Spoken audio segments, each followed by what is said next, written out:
যে ছেলেটা আগে সকাল 10টায় ঘুম থেকে উঠতো, আর এখন সেই ছেলেটা সকাল 6টায় ঘুম থেকে উঠে চুপচাপ কাজে চলে যায়।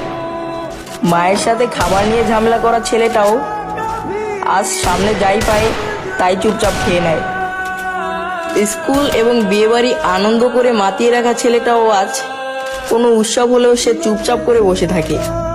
বাবার সাথে জামা কাপড় নিয়ে ঝগড়া করা ছেলেটাও আজ একটা নতুন জামা কিনলে বাবাকে বলে, বাবা তুমি এটা নিয়ে নাও, আমি অন্য একটা নিয়ে নেব। মায়ের কাছে ছোটখাটো জিনিস নিয়ে বায়না করা ছেলেটাও আজ পরিবারের ইচ্ছা পূরণ করতে ব্যস্ত হয়ে গেছে। হ্যাঁ, আমরাই ছেলে মানুষ, আমাদের জীবনটা এরকমই হয়। শালার আমাদের ফিলিংসটা কেউ বোঝেই না।